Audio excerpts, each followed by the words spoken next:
شکریہ۔ سب سے پہلے میں آج پاکستان کی عوام، حکومت، علماء، مشائخ، تمام مذاہب اور مکاتب فکر کی قیادت کی طرف سے پاکستان کے دوست ممالک چین، سعودی عرب، ترکی، مصر کا شکریہ ادا کرنا چاہتا ہوں کہ انہوں نے ہندوستان کی اس سازش کو ناکام بنا دیا جو وہ G20 کا اجلاس مقبوضہ کشمیر میں کر کے کرنا چاہتا تھا۔ ہم شکر گزار ہیں اپنے برادر ملک چین کے، عالم اسلام کے مرکز سعودی عرب کے، برادر ملک اسلامی ملک ترکی اور مصر کے، کہ انہوں نے پاکستان کی اور مقبوضہ کشمیر کی آواز کو سنا اور ہندوستان جو عالمی قوانین کی خلاف ورزی کر رہا ہے، اقوام متحدہ کے، اسلامی تعاون تنظیم کے اور دنیا کے تمام جو عالمی ادارے ہیں، ان کا ایک متفقہ فیصلہ ہے کہ مقبوضہ کشمیر ایک متنازع علاقہ ہے اور کسی بھی متنازع علاقے میں اس قسم کا اجلاس جو ہے وہ ممکن ہی نہیں ہے۔ لہذا ہندوستان کی اس ناکامی پر اور اس سازش کو ناکام بنانے پر ہم تمام اپنے دوست ممالک کا شکریہ ادا کرتے ہیں۔ آج مقبوضہ کشمیر میں اور آزاد کشمیر میں ہندوستان کے اس قدم کے خلاف مکمل ہڑتال ہے۔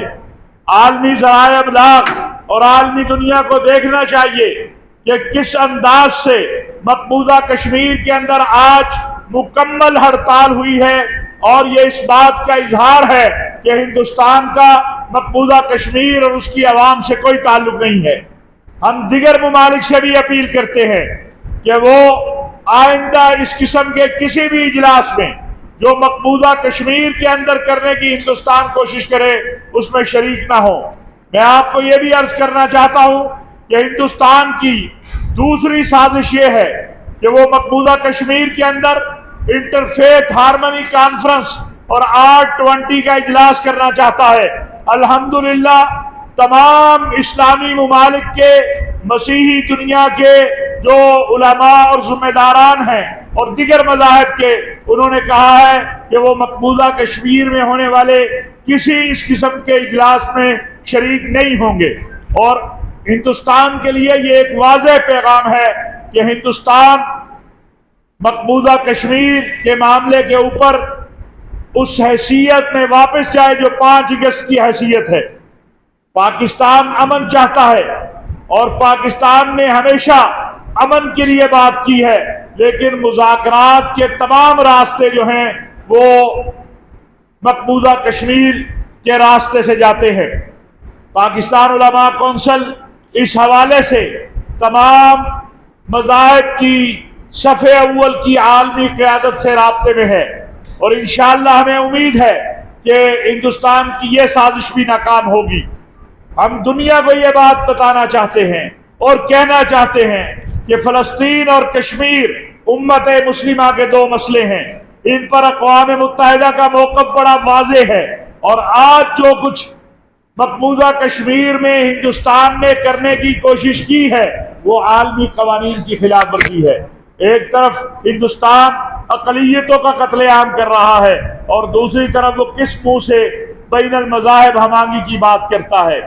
آج ہندوستان میں مسیحیوں کا قتل ہو رہا ہے، چرچوں کو جلایا جا رہا ہے، مساجد کو گرایا جا رہا ہے، مسلمانوں کا قتل عام ہو رہا ہے، سکھوں کے گردوارے گرائے جا رہے ہیں، نچلی ذات کے ہندوؤں کو جو ہے ان کا جینا حرام ہوا ہے، بدھ مت کے ماننے والوں کا، اور یہ سارا اس بات کی طرف واضح دلیل ہے کہ ہندوستان اس وقت دنیا میں اقلیتوں کے لیے سب سے خطرناک ترین ملک ہے۔ اسی طرح میں پاکستان کے حوالے سے بھی چند باتیں عرض کرنا چاہتا ہوں۔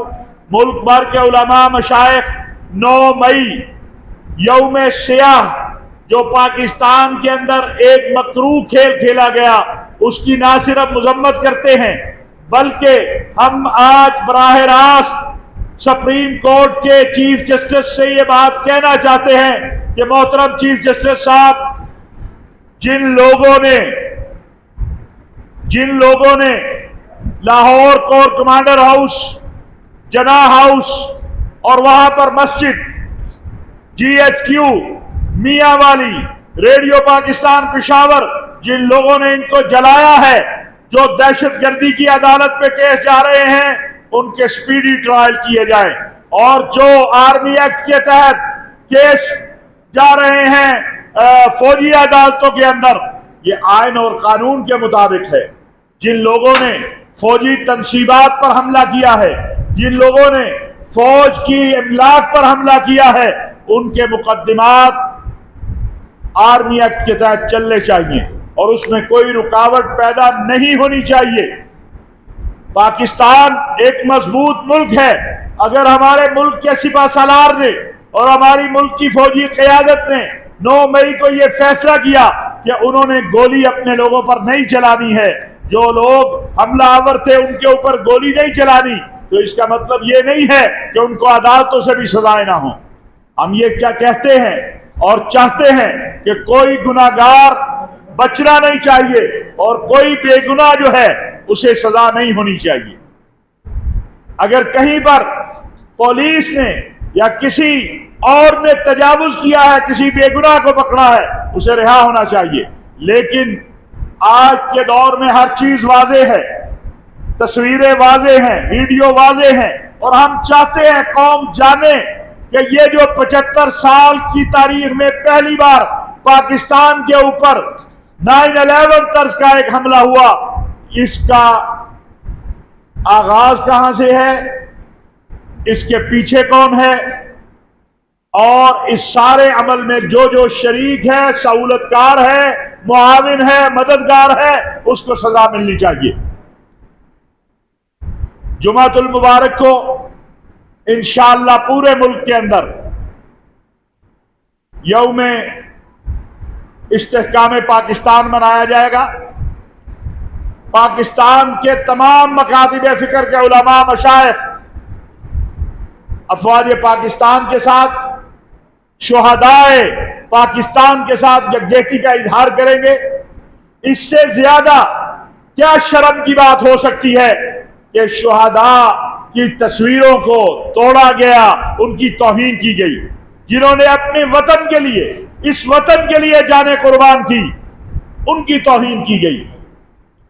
پاکستان کے اندر سیاسی جماعتوں، مذہبی جماعتوں پہ بہت مشکل وقت آئے ہیں، لیکن کبھی کسی نے GHQ پہ حملہ نہیں کیا، کبھی کسی نے فوجی املاک پہ جا کے حملہ نہیں کیا۔ اس ملک کے اندر بڑے بڑے مذہبی سیاسی لیڈر نشانہ بنے ہیں، جیلوں میں گئے ہیں۔ کیا میاں نواز شریف جیل میں نہیں ہے؟ کیا آصف علی زرداری جیل میں نہیں ہے؟ کیا بے نظیر بھٹو جیل میں نہیں گئی؟ کیا مفتی محمود جیل میں نہیں گئے؟ کیا مولانا فضل الرحمان جیل میں نہیں گئے؟ لیکن کیا کسی نے بے نظیر بھٹو کو جب پنڈی میں حملہ کر کے ان پر حملہ ہوا اور وہ اس دنیا سے چلی گئی، ضرور املاک چلے، لیکن کسی نے جا کے فوجی تنصیبات پر حملہ نہیں کیا، کسی نے شہداء کی تصویروں کی بے حرمتی نہیں کی۔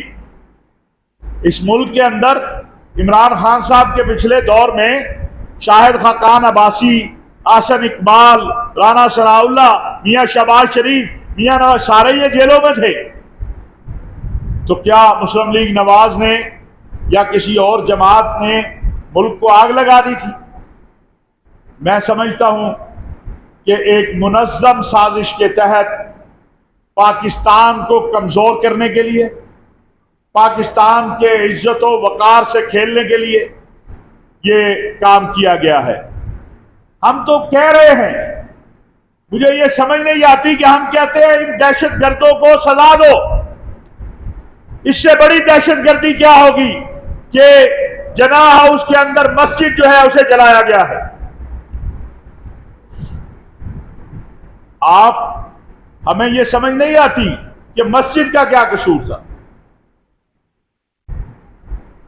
اور اگر دین سے ان کا تعلق ہے، اسلام سے ان کا تعلق ہے،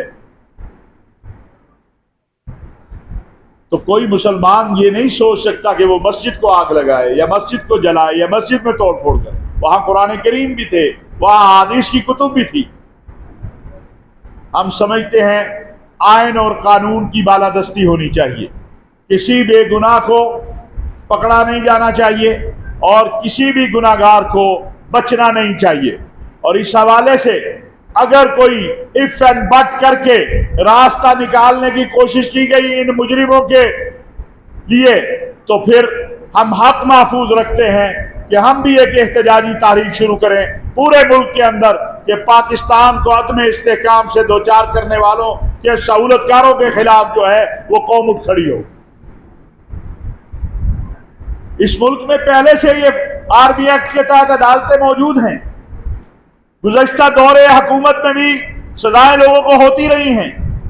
مجھے آپ بتائیے جن لوگوں نے جی ایچ کیو پہ جا کے حملہ کیا ہے, جنا ہاؤس پہ حملہ کیا ہے, جنا ہاؤس کی مسجد کو جلایا ہے, جنہوں نے شہداء کی تصویروں کی بے حرمتی کی ہے, ہمارے جہاز جو یادگار تھے ہماری فتح و کامرانی کے ان کو نشانہ بنایا ہے, ان سے کیا ہمدردی ہے کہ آپ کہتے ہیں نہیں جی ان کے مقدمات بھی جو ہیں وہ عام عدالتوں میں چلے تاکہ 10 15 20 سال گزر جائے.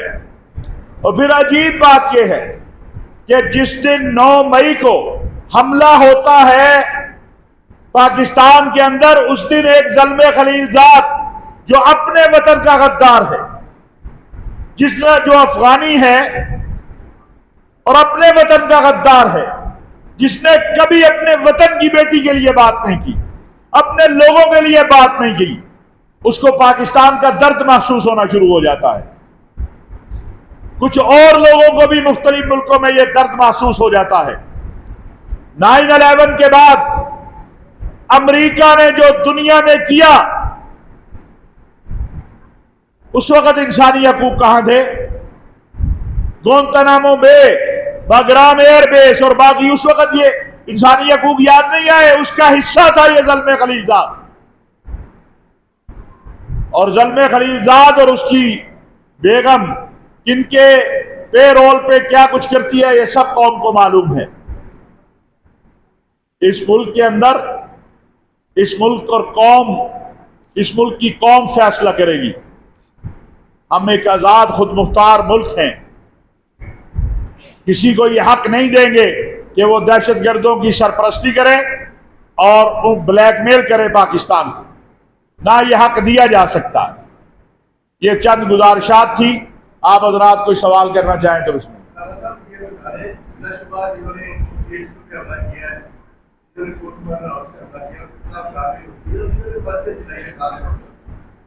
جنہوں نے ڈال مسجد چلائی تھی اور جنہوں نے ایک مدرسے پہ حملے کر کے 300 علماء کو شہید کیا گیا, ان کی کافی ہونی چاہیے. گزارش یہ ہے کہ اس وقت ہمارے سامنے یہ سانحہ ہے. لال مسجد بھی ایک سانحہ تھا جس سے بچا جا سکتا تھا, اور جب تاریخ اپنی تلخ حقیقت لکھے گی تو ضرور ان میں سے کچھ اللہ کے پاس چلے گئے, کچھ کے بارے میں تاریخ فیصلہ دے گی کہ وہ کیا تھا. ہم آج بھی سمجھتے ہیں کہ لال مسجد کے معاملے کے اوپر جب تحقیق ہوگی تو پتہ چلے گا کہ وہ بھی ایک ایسا معاملہ تھا جس کا مقصد پاکستان کو کمزور کرنا تھا. اور ادھر بھی ایسے لوگ موجود تھے جو اب اس دنیا میں نہیں ہیں کہ جو لال مسجد کے معصوم لوگوں کو گمراہ کر رہے تھے, اور اس وقت بھی یہی ایم تھا کہ پاکستان کی قوم اور فوج میں تقسیم پیدا کی جائے, اور آج بھی یہی ایم اور یہی کچھ تھا کہ پاکستان کی قوم اور فوج میں تقسیم پیدا کی جائے. ایک منٹ آپ میری بات مکمل کیا کر لوں گا. میں آپ کو یہ حقیقت بتانا چاہتا ہوں کہ لال مسجد کے واقعے سے پہلے راس کے چیف سے جا کے دبئی میں کون شخص ملا تھا یہ ہمارے لوگوں کو معلوم ہے, آپ کو بھی پتا ہے, اور وہی شخص تھا جس نے لال مسجد کے معصوم لوگوں کو استعمال کرنے کی یہ بتائیے گا کہ کیسا ماحول ہے کہ 9 مئی کے واقعہ کے فوراً بعد پاکستان کا میڈیا ہو یا آپ جیسے معزز علماء کرام ہو یہ بیانیہ بنا رہے ہیں کہ یہ پاکستان تحریک انصاف ہے, جبکہ دوسری طرف پاکستان تحریک انصاف کے سربراہ جو آپ کے سابق اتحادی عمران خان صاحب یہ کہہ رہے ہیں کہ ہم جوڈیشل کمیشن کا مطالبہ کرتے ہیں, اور وہ کہہ رہے ہیں کہ اگر ہمارے لوگوں نے یہ کرنا تھا تو بہترین وقت وہ تھا جب عمران خان کو گولیاں لگی، لوگوں نے کچھ نہیں کیا۔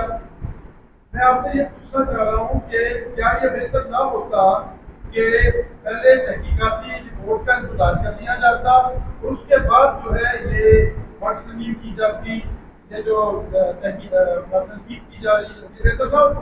پہلی بات تو یہ ہے کہ ہم کہتے ہیں مجرم کوئی بھی ہے۔ میں نے اپنی پوری پریس کانفرنس پہ کسی جماعت یا شخصیت کا نام نہیں لیا۔ میری عرض سن لیں، گزارش یہ ہے کہ ہر چیز کلیئر ہے، جو کلیئر ہے، جو آگ لگا رہا ہے، جو توڑ پھوڑ کر رہا ہے، جو لوگوں کو اکسا رہا ہے، جو کہتا ہے کہ یہ پاکستان کے فوجی کی وردی ہے، اب اس کے اوپر تو کسی تحقیق کی ضرورت نہیں ہے۔ ہاں، جو بے گناہ ہیں، ہم اب بھی کہہ رہے ہیں، ہم نے کل بھی کہا کہ کسی بے گناہ کو ایک لمحے کے لیے بھی پکڑنا نہیں چاہیے اور کسی گناہگار کو چھوڑنا نہیں چاہیے۔ جی صاحب، ہم نے یہ دیکھا کہ جیسے 9 مئی کے واقعات ہوئے، اس کے بعد ایک سیاسی لوگ ہیں، انہوں نے تحریک انصاف کی اپنی وفاداری تبدیل کرنا شروع کر دی۔ بہت سے علماء کرام بھی ایسے ہیں جو تحریک انصاف کے ساتھ منسلک ہیں، تو کیا آپ سے بھی کوئی رابطے کیے گئے ہیں کہ وہ آپ کا ان واقعات کے بعد عمران خان کے بیانیے کے ساتھ کھڑا نہیں ہونا چاہتے اور دوسری طرف آنا چاہتے ہیں؟ دیکھیں، پاکستان علماء کونسل کی مرکزی مجلس شورا نے آج سے 2 ماہ پہلے طے کیا تھا کہ ہم اس سیاسی کھیل میں کسی طرف نہیں ہیں، ہم اپنے وطن کے ساتھ ہیں، ہماری ریڈ لائن ہمارا دین ہے، ہمارا وطن ہے، ہماری فوج ہے، اور آپ گواہ ہیں کہ جب بھی فوج پہ کوئی حملہ آور ہوا ہے کسی بھی طرف سے ہو، ہم کھڑے ہوئے ہیں،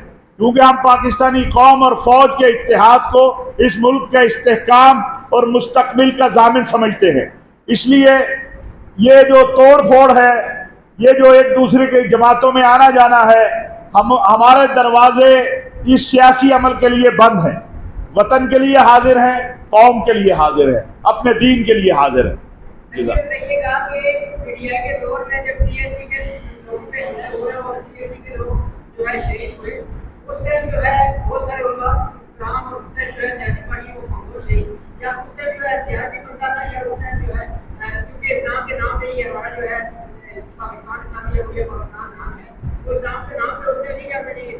نہیں، مجھے سمجھ نہیں آئی کہ 9 مئی کا اس سے کیا تعلق ہے، پہلے آپ مجھے یہ سمجھا دیں۔ 9 مئی کو تو اس ملک کو اور تب کے املاک کو، اس ملک کے وقار کو، اس ملک کی عظمت کے ساتھ کھیلا گیا، وہ ایک احتجاج تھا۔ انہوں نے بھی آپ کو پتا کتنے پولیس والے زخمی ہوئے تھے اس وقت؟ کسی بھی صورت دیکھیں، اس وقت آج میں آپ کو بتاؤں، اس وقت بھی جنرل باجوہ جو اس وقت کے چیف آف آرمی سٹاف تھے، انہوں نے یہ بات کلیئر کر دی تھی کہ میں اپنے لوگوں پہ گولی نہیں چلواؤں گا، اور اسی لیے گولی نہیں چلی تھی۔ تو بات بڑی کلیئر ہے۔ پلیز آپ لوگوں سے بھی ہماری درخواست ہے کہ ہم 9 مئی کے جو مجرم ہیں، ہم بے گناہوں کی بات نہیں کر رہے، ہم کسی جماعت کی بات نہیں کر رہے، ہم اس سوچ کی، ان مجرموں کی، ان کے معاونین کی، ان کے سہولت کاروں کی بات کر رہے ہیں۔ ہمیں اس پہ کیا، آپ کا دل دکھی نہیں ہوا جب جی ایچ کیو پہ جا کے حملہ ہوا ہے؟ آپ کا دل دکھی نہیں ہوا کہ جب لاہور جناح ہاؤس کے اندر جا کے جو کچھ کیا گیا، وہاں مسجد ہے چھوٹی سی، مجھے بتائے کوئی مسلمان تصور بھی کر سکتا ہے کہ وہ مسجد کو آگ لگا دے یا مسجد کو توڑ دے؟ یہ کون لوگ تھے؟ ہم یہ چاہتے ہیں کہ قوم بھی جانے، ان کے چہرے موجود ہیں، قوم جب یہ ٹرائل ہوں گے انشاءاللہ قوم کے سامنے یہ لوگ آئیں گے۔ ہم کسی بے گناہ کو، سیاسی کارکن جو ہے وہ جدوجہد کرتا ہے، لیکن میں نے اپنی تاریخ میں نہیں دیکھا 36 سالہ سیاسی جدوجہد میں کہ سیاسی کارکن مسجد کو جلا دے جا کر، سیاسی کارکن جو ہے قرآن کریم کی بے حرمتی کرے۔ یہ میں سیاسی کارکن کی نہیں، ان دہشت گردوں کی بات کر رہا ہوں جنہوں نے یہ سارے معاملات کیے ہیں۔ اور اگر ہم دہشت گردوں کی بات کرتے ہیں اور کوئی جماعت کو اس سے تکلیف ہو یا کسی فرد کو، تو پھر یہ سوال ضرور پیدا ہوگا کہ میں تو بات کر رہا ہوں مسجد جلانے والے کی، میں بات کر رہا ہوں جی ایچ کیو پہ حملہ کرنے والے کی، میں بات کر رہا ہوں جناح ہاؤس پہ حملہ کرنے والے کی، میں بات کر رہا ہوں میاں والی ایئر بیس پہ حملہ کرنے والوں کی، تو آپ کو کیوں مسئلہ درپیش ہے؟ آپ آئے میرے ساتھ کھڑے ہوں۔ میں یہ کہتا ہوں کہ تحریک انصاف کی قیادت بھی یہ مطالبہ کرے کہ جن لوگوں نے یہ جرم کیا ہے ان کا تعلق خواہ کسی سے بھی ہو، خواہ وہ میرا بیٹا کیوں نہ ہو، ان کو لٹکائے. کیوں؟ یہ وطن ان کا نہیں ہے، یہ فوج ان کی نہیں ہے. خالی زبان سے کہنے سے نہیں، عمل سے ہم چاہتے ہیں. ان کو یا ہم میں سے کسی کو کوئی پرابلم نہیں ہے، ہم چاہتے ہیں سارے معاملات جو ہے وہ چلیں. آپ سے گزارش یہ ہے کہ 9 مئی کے تناظر میں پاکستان کی سول آبادی کے گھروں میں پولیس اور قانون نافذ کرنے والے ادارے گھس گئے، ہماری ماؤں بہنوں بیٹیوں کو نکالا باہر، بے پردہ کیا، چادر چار دیواری کا جو پامال کی گئی اور خواتین کو بالوں سے پکڑ کے نوچا گیا. ہم آپ سے توقع کرتے ہیں کہ 9 مئی کو فوجی تنظیمات نے جنہوں نے اٹیک کیا ان کی مذمت کرنے کے ساتھ ساتھ کیا آپ عام پاکستانیوں کی جو چادر اور چار دیواری کا تقدس پامال کیا گیا ان کی بھی آپ مولانا صاحب اسی کے ساتھ سوال ہے کہ ہم نے دیکھا کہ یہی عمل جب ہوتے ہیں تو اپوزیشن کے ساتھ ہوتے ہیں، جب وہ اپوزیشن حکومت کر تو کوئی فرق نہیں. سبق نہیں سیکھتے ہم. سیاسی جماعتوں کو پیغام دینا چاہیے کہ وہ اپنے اختلافات کو حل تک، اپنے ذاتی معاملات تک نہ لے جائیں. آپ کو پتہ میں تو بہت عرصے سے چیخ رہا ہوں کہ خدا کے لیے ذاتیات پر نہ جائیں اور بیٹھ کے ہمارا تو علماء کونسل نے اپنی پوری کوشش کی. ہم صدر صاحب کے پاس بھی گئے، ہم باقیوں کے پاس بھی گئے، کیا ہے بات چیت کریں. آپ کی میں بات عرض کروں، ہم پھر وہی بات کریں گے کہ قانون سے ماورا کوئی کام نہیں ہونا چاہیے. قانون کے مطابق جو قانون کہتا ہے اس کے مطابق کارروائی ہونی چاہیے. پولیس کو یا کسی کو بھی یہ حق نہیں ہے کہ وہ قانون کے برخلاف کوئی کام کرے. ہم نے کل بھی کہا ہے، آج بھی کہتے ہیں کہ جو بے گناہ ہیں اگر وہ کوئی گرفتار ہے بے گناہ تو اسے ضرور چھوڑ دیں، لیکن کسی گناہگار کو نہیں چھوڑنا چاہیے، خواہ وہ کتنا بھی طاقتور کیوں نہ ہو، وہ کسی کا بیٹا ہو کسی کی بیٹی ہو. یہاں کا تھا عورتوں کے، جب وہ عورتیں کہہ رہی تھی جی ایچ کیو جاؤ، کور کمانڈر کے گھر جاؤ، تو اس وقت ان عورتوں کو سوچنا چاہیے تھا کہ ہم کیا کہہ رہی ہیں. ان کو بھی یہ خیال آنا چاہیے. تو اس کا مطلب یہ نہیں کہ اگر عورت جرم کرے تو اسے معافی دے دے، مرد جرم کرے تو اسے سزا دے دے، یا مرد کو معافی دے دے عورت کو سزا دے دے. انشاءاللہ میں اسی لیے کہہ رہا ہوں کہ ملٹری کوڈ جو ہوں گی، یہ جو ملٹری ایکٹ کے تحت کوڈ ہوں گی، مجھے اپنی باقی عدالتوں سے وہاں زیادہ انصاف نظر آ رہا ہے. میں یہ پھر کہنا چاہتا ہوں بڑی معذرت کے ساتھ اپنے نظام عدل کو کہ مجھے یہ توقع ہے انشاءاللہ کہ جو ہماری ملٹری ایکٹ کے تحت عدالتیں ہوں گی وہ ہماری دوسری عدالتوں سے زیادہ بہتر انصاف کریں گی اور وہاں سے کسی بے گناہ کو سزا انشاءاللہ نہیں ہوگی. مولانا صاحب ایک بات بتائیے گا کہ ملٹری کورٹس میں احسان اللہ احسان تھا، وہ شخص بھاگ گیا. آپ یہ دیکھتے ہیں کہ ہماری 75 سال تاریخ میں اسٹیبلشمنٹ نے سیاست میں عمل دخل دیا ہے، آپ اس کو ڈینائی نہیں کر سکتے.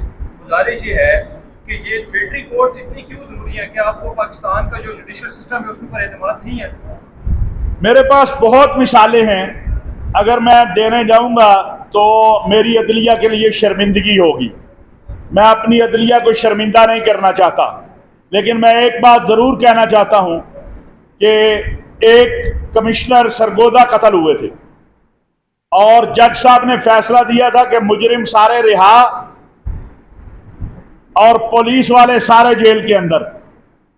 اس طرح بہت مثالیں دی جا سکتی ہیں. آج کل تو ویسے بھی عدلیہ کا جو معاملہ چل رہا ہے اللہ خیر فرمائے، اس لیے ہم چاہتے ہیں انصاف ہو. ہم تو یہ نہیں کہہ رہے، باقی جہاں تک بات ہے جو چاہتے ہیں اگر اس ملک کی سیاسی قیادت، مذہبی قیادت کہ اسٹیبلشمنٹ سیاست میں مداخلت نہ کرے، تو وہ جب توبۃ النصوح کر لیں گے تو وہ نہیں مداخلت کریں گے. یہ ان کے دروازے پر نہ جایا کریں. یہ جاتے ہیں تو وہ مداخلت کرتے ہیں، وہ خود نہیں آتے. یہ تلخ حقیقت ہے. مشرف صاحب خود آ گئے تھے. ہاں ابھی عمران خان صاحب کو دیکھ لیں. تو اس لیے میں نہیں سمجھتا، ہماری سیاسی تاریخ بڑی تلخ ہے،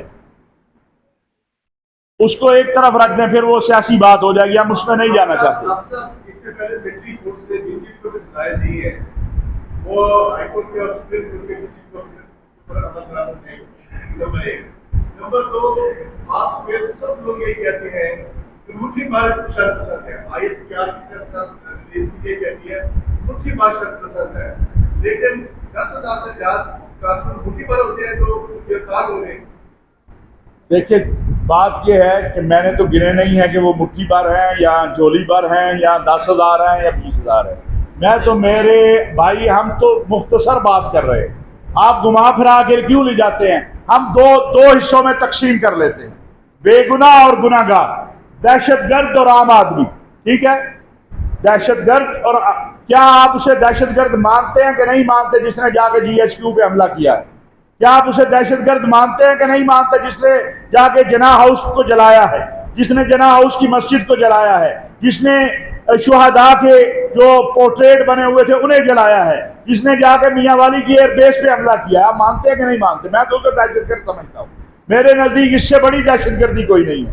بے گناہ اور دہشت گرد، مجھے اس سے غرض نہیں ہے کہ وہ کس جماعت کا ہے یا کس پارٹی کا ہے. مجھے اس سے غرض ہے کہ اس نے جو عمل کیا ہے اس کو اس کی سزا ملنی چاہیے، اور جو بے گناہ ہے وہ کسی بھی جماعت کا ہو اس کو رہائی ملنی چاہیے. یہ بتائیے گا کہ جناب قمر جاوید باجوہ صاحب کا آپ نے نام لیا، انہوں نے ایک بڑا اچھا اعلان کیا تھا کہ وہ سیاست میں اب فوج مداخلت نہیں کرے گی. آپ سمجھتے ہیں کہ سیاست میں فوج کی مداخلت ختم ہو گئی؟ اگر سیاست میں فوج مداخلت کر رہی ہوتی تو 9 مئی نہ ہوتا.